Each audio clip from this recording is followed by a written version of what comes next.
When it comes to investing, two popular strategies often spark debate: value investing and growth investing. Value investing focuses on finding undervalued stocks that are trading below their true worth, aiming for steady returns and lower risk. Growth investing, on the other hand, targets companies with high potential for rapid expansion, betting on future profits. But which approach truly outperforms? Today we'll explore the strengths and risks of both strategies to help you decide which might fit your investment goals best. Today we will talk about value investing versus growth investing. Which approach is better? So before we start, make sure to hit the like button and subscribe to my channel. 1. Introduction to investing approaches. Investing in the stock market involves various strategies, with value investing and growth investing being two of the most prominent approaches. Value investing focuses on identifying undervalued stocks, those trading below their intrinsic worth, hoping their prices will eventually reflect true value. Conversely, growth investing targets companies expected to grow earnings and revenues faster than the market average. Both methods aim to generate returns, but their philosophies, risk tolerance, and typical investor profiles differ significantly. Understanding these differences is critical for investors seeking to align their portfolio with their financial goals and risk appetite. This article will explore these approaches in detail, highlighting their advantages, disadvantages, and suitability for different investor types, to help determine which approach might be better in various market conditions. 2. Defining value investing. Value investing is rooted in the philosophy of buying stocks when they appear undervalued by fundamental metrics, such as price to earnings, P/E ratio, price to book, P/B ratio, or dividend yield. Originating with Benjamin Graham and popularized by Warren Buffett, value investors seek a margin of safety to reduce downside risk. They analyze company fundamentals like earnings, cash flow, and debt to determine if a stock's market price is unjustifiably low. This approach assumes that market inefficiencies cause temporary mispricing, and over time, the stock's price will adjust upward. Value investing often involves investing in mature, established companies with steady cash flows, but temporarily depressed valuations due to market overreactions, cyclical downturns, or company-specific issues. 3. Defining growth investing. Growth investing centers on companies with high potential for above-average growth in earnings, revenue, or market share. Unlike value investors who focus on price relative to current fundamentals, growth investors emphasize future prospects and scalability. They often invest in technology, healthcare, and innovative sectors, where companies reinvest earnings to fuel expansion rather than pay dividends. Growth stocks tend to have higher P/E ratios, reflecting expected rapid growth. This approach demands a strong conviction in a company's potential and an ability to tolerate volatility.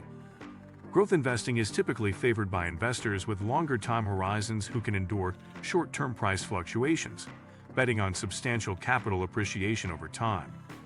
4. Key metrics and analysis techniques. Value investors rely heavily on quantitative metrics like low P/E, low P/B, and high dividend yields as signs of undervaluation. They perform rigorous fundamental analysis, including scrutinizing financial statements and calculating intrinsic value through discounted cash flow (DCF) models. Growth investors, on the other hand, focus on revenue growth rates, earnings per share (EPS) growth, return on equity (ROE), and industry trends. They may overlook traditional valuation metrics if the company shows exceptional growth potential. Both approaches require a strong analytical framework, but value investing leans more on historical and present financial data, while growth investing places greater emphasis on future projections and qualitative factors like innovation and market disruption. 5. Historical performance and market cycles. Historically, both value and growth investing have experienced cycles of outperformance. Value investing thrived during periods of economic recovery, or when markets corrected from overvaluations. It tends to perform well in stable or rising interest rate environments where investors favor cash flow and dividend stability.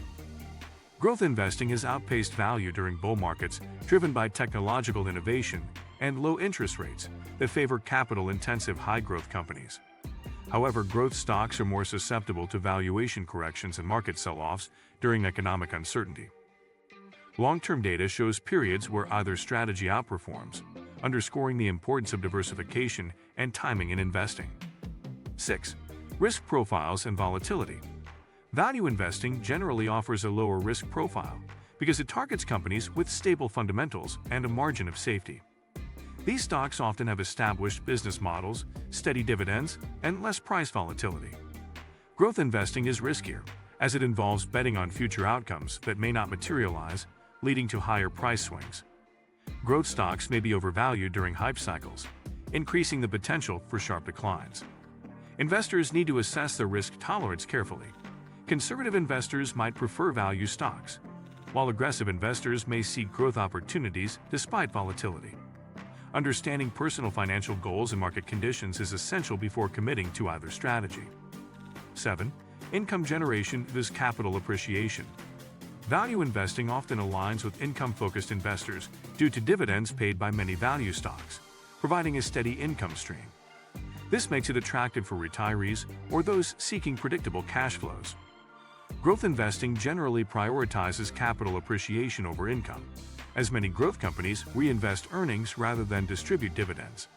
Investors focusing on building wealth over the long term may prefer growth stocks despite the lack of immediate income. 8. Behavioral and psychological aspects. Value investing requires patience and discipline to hold undervalued stocks that might remain out of favor for long periods. It also demands the mental fortitude to go against market sentiment. Growth investing, meanwhile, requires confidence in future potential and a tolerance for volatility and hype cycles. Both strategies challenge investor psychology differently.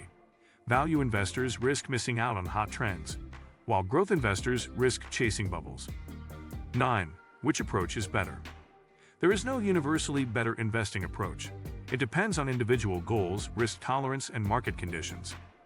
Value investing suits conservative investors seeking stability, income, and undervalued opportunities, while growth investing appeals to those prioritizing long-term capital appreciation with higher risk tolerance. Many successful portfolios blend both strategies, leveraging value stocks for stability and growth stocks for potential upside. 10. Blending both strategies, the core satellite approach. For many investors, a hybrid strategy that combines elements of both value and growth investing, often called the core satellite approach, offers the best of both worlds. In this model, the core of the portfolio consists of stable, undervalued companies that provide consistent income and lower volatility, while the satellites include high-growth stocks that offer potential for outsized returns. This diversified mix balances risk and reward, ensuring exposure to various sectors and economic conditions. For instance, an investor may hold blue-chip dividend-paying stocks like Johnson & Johnson or Procter and gamble as the value core, while allocating a portion to growth leaders like Nvidia or Tesla. This strategy allows investors to benefit from long-term compounding and capital preservation simultaneously. But if you like this video and would like to see more like it, please give it the thumbs up. Leave a comment and click the button to subscribe.